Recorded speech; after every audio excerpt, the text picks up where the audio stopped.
second part of this, again on anti-Jewish bigotry, keep in mind that a lot of people use anti-Semitism to mean anti-Jewish. They don't mean the same thing, and that's why I'm careful most of the time to use the term anti-Jewish, not anti-Semitic, because anti-Semitic includes both Muslims and Jews, because it refers to the Semitic languages of Arabic and Hebrew, and the people that speak them, which is ancestrally Muslims and Jews, both.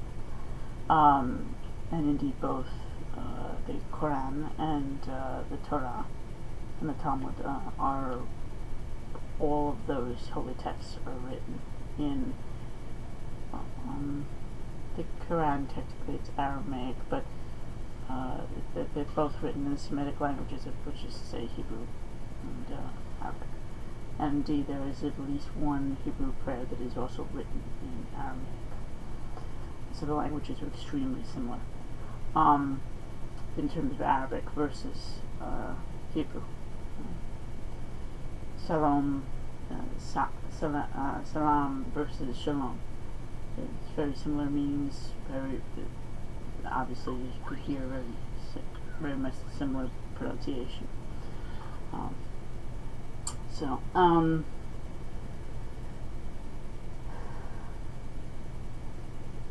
The terms Christ killer, kike is another term. They're very much socially unacceptable, or at least somewhat, ways to describe Jews, or to refer to Jews. Baby killers, baby eaters, apartheidists, genocidal maniacs. I've heard them all, and I've read them all. And it also generally, these days, at least in America anyway, it's generally, it doesn't come up so much directly as it will if as a Jew you say that you support the state of Israel. Then it becomes an automatic that you can be subject to all those terms. Whereas if you say that you're against Israel, which I won't, then you might be excluded from such terms. And again, when I go back to the concept that I support Israel as a democracy, as a pluralistic society, and yes, as a refuge for many Jews after the Holocaust, as was set up by the UN originally, in terms of recent times. But there's also an equal number of Christians as there are Jews in that country, and as it's a small country the size of, and roughly the same shape as New Jersey in land area, we're not talking about a huge area either. All of the countries that surround it are at least 3 to 5 times, most of the time 10 or more times the land area. So that's another reason why when you hear the expression David versus Goliath, yes, militarily, in terms of the condensedness of it per person, Israel is more powerful than the other surrounding countries, but that's not saying much, because collectively most of the other countries have 10 to 100, sometimes even 1,000-fold the population. So that's why when you're fighting that many versus it really is a true test, even with better technology, or at least good technology. It's just, again, we're the world's arms dealers, so we've dealt with them all. But another focus, though, that's common in terms of anti-Jewish sentiment is when you actually, as a person of said faith, try to practice that faith. Which is to say, it's one thing if you just say, I'm Jewish. If you try to say you support Israel in any way. Oh, and by the way, most of us that support Israel's right to exist. We also support this two-state solution. Okay? So, as part of the peace. So it's not like a warmonger, and I've gotten that a lot as well. It's a completely false assumption. there's a tiny minority in Israel who, ironically, most of them don't even fight in the Israeli services, ultra-Orthodox Jews who just spend their whole lives learning, and that's a big bone of contention within the Jewish community as well about the fact that they do this.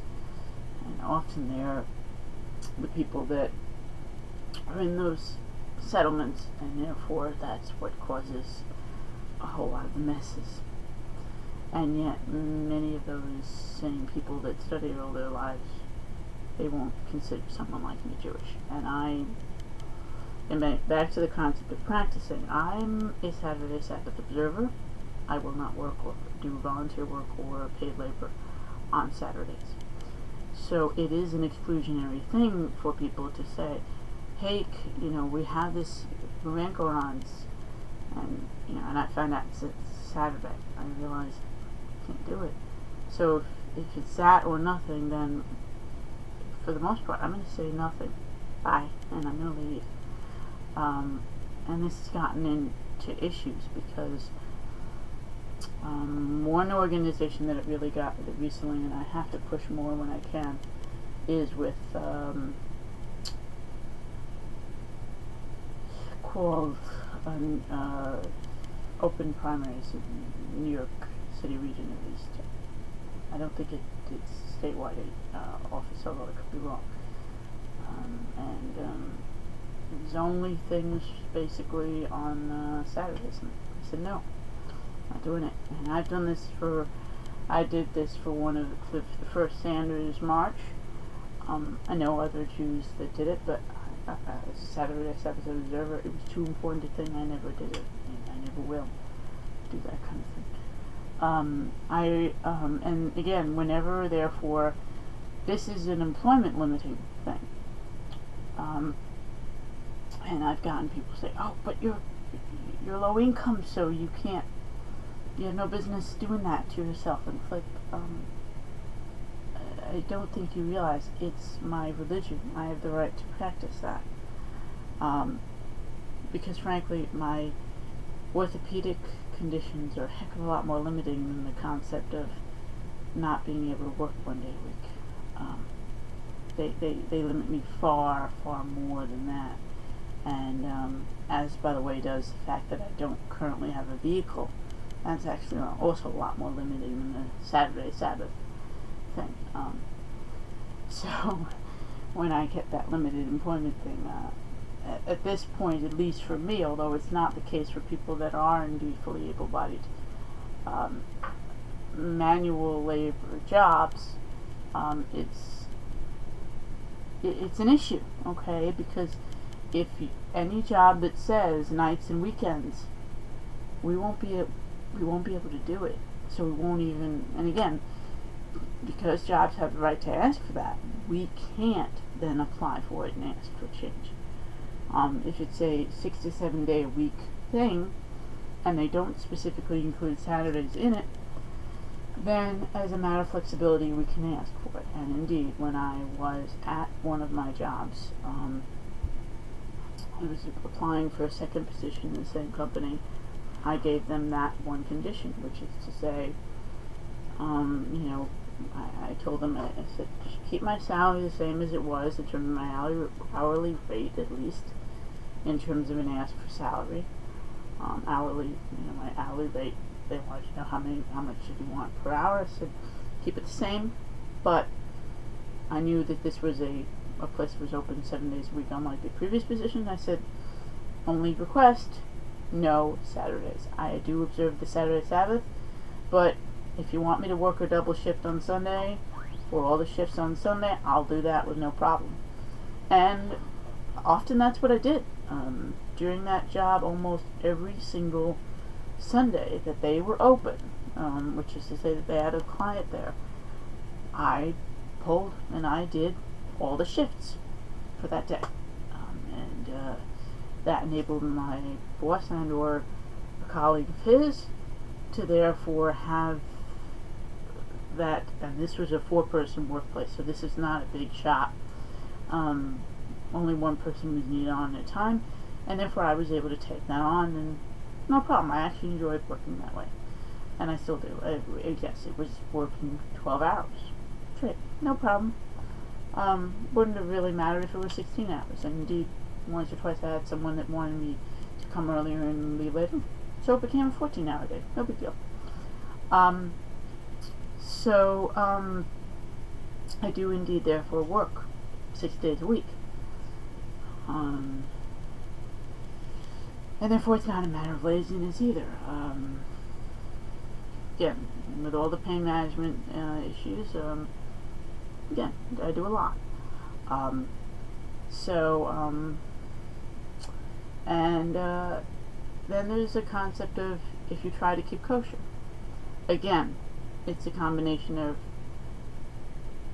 poverty shaming, but it's also a matter of, oh, but how can you live like that? It's how I was raised, and it's how I prefer eating. I do eat kosher in my home. The 4 sets of dishes, 2 for meat, 2 for regular most of the year round, and then 2 for Passover. Meat, dairy. So 4 of everything. In terms of sets. I also I do observe the Jewish holidays. I do fast and and I spent about 5 years in a religious after-school program. So I do read and write. I can read and write Hebrew, ancient Hebrew, which is to say the block writing. I can't speak it though. Know a few words, but I'm not really fluent in Spanish either, but I probably know more words in it.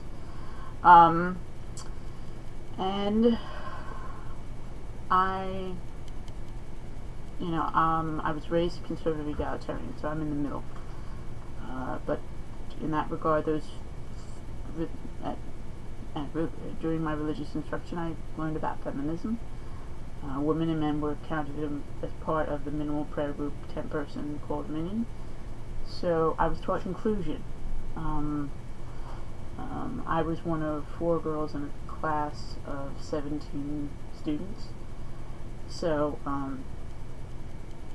in that regard, I was the minority in this class of minorities in terms of learning about the Jewish faith.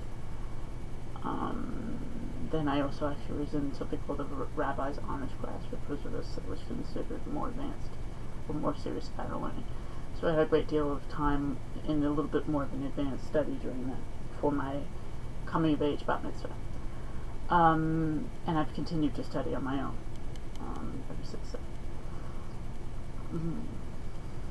So I've faced a good amount of it, not as much as other people have, but because of the fact that even though legally they should have in the shelter system, they didn't really cede in the longer term one to dietary accommodations, and they didn't in the adult family intake center cede to accommodations either. They just gave you whatever they had for one size fits all. So I'm not about to eat ham and cheese ever.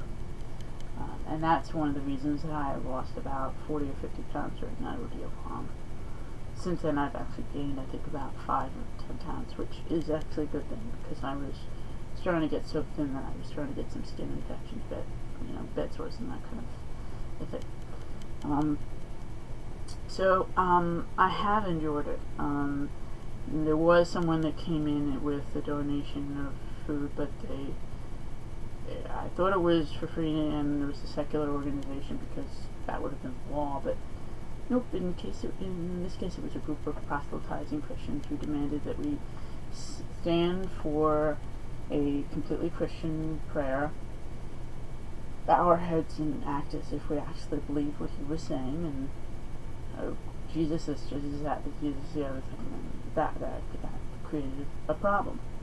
I nearly broke open the door. I hit it open so hard to leave. And I was in really, really bad shape at that point physically, from not enough food. I think it was like on the 3rd day of like a piece of bread this big and a bit of butter as like meals, so I was in pretty bad shape. but I still, even then, I couldn't, in the end, I think I found a fruit pantry or something, because I couldn't eat any of what he brought in. Couldn't do it. It's too much of a mess. So, and that's one of the concepts, is that to say to me, or to someone like me, oh, it's psychosomatic, you could get over it. No. Even when I bended, and there were a couple of times when I bended and just did a kosher style, I felt sick about it. I really, really did. It wasn't as bad as when that group of proselytizing Christians came in. I think it was Mission or something. And keep in mind, I did turn my head away and turn my back when they started in with that Jesus stuff, so they should have known and stopped. And this was in a city shelter, so make no mistake, that was not at all legal. This was on